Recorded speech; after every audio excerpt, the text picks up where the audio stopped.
এগৰাকী বিশেষ কৃষকৰ কৃষি কৰ্মক লৈ আজিৰ এই প্ৰতিবেদন বিশেষভাৱে এই কাৰণে কৈছোঁ তেওঁ দুয়োখন ভৰি নাই দুয়োখন ভৰি নথকাৰ পিছতো মোৰ সন্মুখত যিখন পাৱাৰ টিলাৰ আছে এই পাৱাৰ টিলাৰখন চলাই তেওঁ কৃষি কৰ্মত নামি পৰে কিয়নো এতিয়া শালি খেতি কৰাৰ সময় শালি খেতি কৰিবৰ বাবে তেওঁ ইতিমধ্যে হাল বোৱা কাম আৰম্ভ কৰিছে ইয়াৰ আগত তেওঁ লেচেৰা বেঙেনা জলকীয়া চাহপাতৰ খেতি আদি বিভিন্ন খেতি তেওঁ কৰে কৃষি কৰ্মৰে তেওঁ স্বাৱলম্বী হৈ উঠিছে আৰু আদৰ্শ হৈ পৰিছে এগৰাকী আদৰ্শবান কৃষক হিচাপে মই উপস্থিত আছোঁ গহপুৰৰ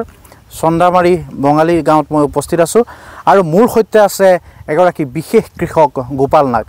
প্ৰথমে মোৰ সতীৰ্থ হৈ দেখুৱাব তেওঁ দুইখন ভৰি নাই এক দুৰ্ঘটনাত পতিত হৈ তেওঁ দুইখন ভৰি হেৰুৱাইছিল আৰু তাৰপিছত তেওঁ হতাশগ্ৰস্ত হোৱা নাছিল কিন্তু মনত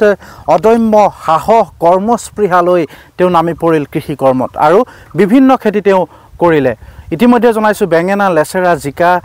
চাহপাতৰ বাগান আদি বিভিন্ন আছে কিন্তু শালি খেতিও তেওঁ কৰে দুইখন ভৰি নাই কিন্তু দেখিছে এই পাৱাৰ টিলাৰখন তেওঁ লৈ ওলাই আহিছে খেতি পথাৰলৈ তেওঁ নিজেই আলি দিয়ে তেওঁ নিজেই কঠীয়া তোলে তেওঁ নিজেই হাল বায় সকলোখিনি তেওঁ নিজেই কৰে এইগৰাকী গোপাল নাগ গোপাল দা কেনেকুৱা চলিছে খেতিৰ কাম দিয়ক ঈশ্বৰ আৰু আপোনালোকৰ আশীৰ্বাদতে এতিয়ালৈকে সুন্দৰভাৱে চলি আছে এতিয়া কিমান বিঘা কৰিব এইবাৰ খেতি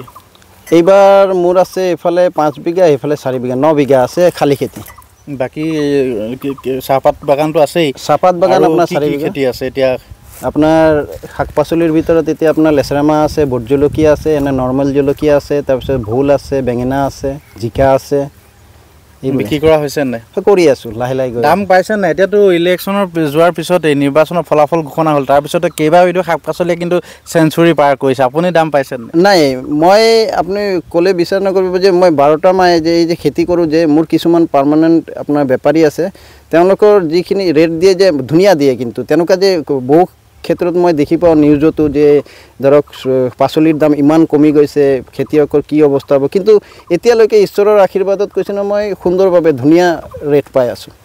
এতিয়া আপুনি নিজেই কঠীয়া তোলে নিজেই হাল বায় সকলোখিনি ট্ৰেক্টৰ এইখন পাৱাৰ টিলাৰখন কেতিয়া কিনিলে আপুনি আপোনাৰ যোৱা অক্টোবৰ মাহত কিনিছোঁ চলাব পাৰিছে নাই এতিয়া পাৰিছোঁ কেতিয়া শিকিলে পাৱাৰ টিলাৰ মানে এনেতো কিনাৰ আগমুহূৰ্তততো মই খুবেই ইউটিউবত মই ভিডিঅ' চাই থাকোঁ এইটো আৰু সুস্থ থকা অৱস্থাত মই গাড়ীও চলাই আছিলোঁ তো এই ইউটিউবত চাওঁতে চাওঁতে প্ৰথম দিনা আনাৰ পাছতো ষ্টাৰ্ট কৰি পেলাই চেষ্টা কৰি চালোঁ এনেকুৱা অহল বহল জেগাত চাইছোঁ পাৰিছোঁ তাৰপিছত ডাইৰেক্ট খেতিতে নামি দিছোঁ দুৰ্ঘটনাটো বহুজনে জানে কিন্তু মই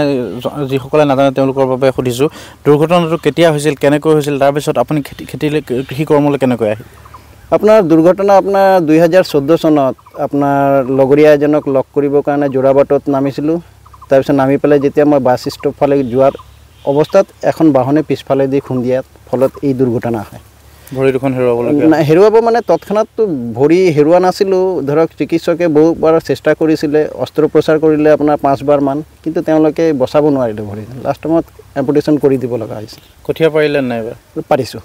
এতিয়া আলি আপুনি নিজেই দিয়ে হাল নিজেই বায় কেনেধৰণে কৰে কামখিনি চাওক সেইটো সময়ৰ লগত তেনেকুৱা মিলে এতিয়ালৈকে ধৰক মোৰ পথাৰত আপোনালোকে চাইছে যে এই 2 বাৰমান হাল মাৰি দিছোঁ তাৰপিছত এতিয়া বাগিচাত লাগি আছোঁ আৰু কেইটাদিন পিছত যেতিয়া বৰষুণ পানী পথাৰত ৰ'ব ধৰিব তাৰপিছত আলি দিব লাহে লাহে আৰম্ভ কৰিম তো ধৰক আহাৰৰ শেষ নোহোৱাৰ আগতে মানে আপোনাৰ ৰোৱা কমপ্লিটেই হৈ যায় আৰু এতিয়াতো নিজৰ পাৱাৰ টিলাৰ আছে আৰু সহজ হৈছে গোপাল দা আপুনি বহুজনৰ বাবে কিন্তু সাহস বা অনুপ্ৰেৰণাৰ উৎস কাৰণ আপুনি দুৰ্ঘটনাত পতিত হৈ ভৰি দুখন হেৰুৱাৰ পিছতো অদম্য কৰ্মস্পৃহা বা যি সাহস লৈ আপুনি পথাৰত নামি পৰিছে খেতি কৰিছে নিজে স্বাৱলম্বী হৈছে এইখিনি আপোনাৰ প্ৰেৰণা আপুনি কেনেকৈ পালে বা কেনেধৰণে আপুনি পথাৰত নামিবৰ কাৰণে সাহস গোটালে চাওক এই ক্ষেত্ৰততো যথেষ্টখিনি মোৰ মায়ে মোক সহায় কৰিছিলে ধৰক টকা পইচাৰে নহ'লেও কয় না মা দেউতাৰ আশীৰ্বাদ থাকিলে সকলো সম্ভৱ তো এই ক্ষেত্ৰত মায়ে সহায় কৰি দিছে আৰু এটা কথা মই আপোনাক ক'ব বিচাৰোঁ মোৰ বুলি নহয় কয় না মানুহে জীৱন বুলি ক'লেই চেলেঞ্জ টাইপৰ হয় গতিকে আমি এই চেলেঞ্জটোক একচেপ্ট কৰিব লাগিব আমি যুঁজিব লাগিব ফাইট কৰিব লাগিব যে পৰিস্থিতিক চাই পেলাই আমি হাৰ মানিলে নহ'ব গতিকে মনত জিদ লৈ পেলাই কৰ্ম কৰি গৈ থাকিলে আপোনাৰ কাৰণে একো অসম্ভৱ নহয় সহজতে যিকোনো কৰ্ম সহজতে কৰিব পাৰে নিশ্চয় জীৱন যুঁজত হাৰ নমনা এইগৰাকী গোপাল নাগ তেওঁ ইতিমধ্যেই জনাইছে যে তেওঁ বিভিন্ন খেতি কৰি আছে আৰু তেওঁ নিজেই হাল বাইছে পাৱাৰ টিলাৰে, তেওঁ নিজেই কোৰ মাৰি আলি দিব, কঠীয়া তুলিব, তেনেধৰণে বিভিন্ন খেতিও তেওঁ কৰিছে আৰু কৃষি কৰ্মৰ জৰিয়তে তেওঁ স্বাৱলম্বী হৈ উঠিছে। এইগৰাকী বিশেষ কৃষকে সকলোৰে বাবে অনুপ্ৰেৰণাৰ উৎস হৈ পৰিছে।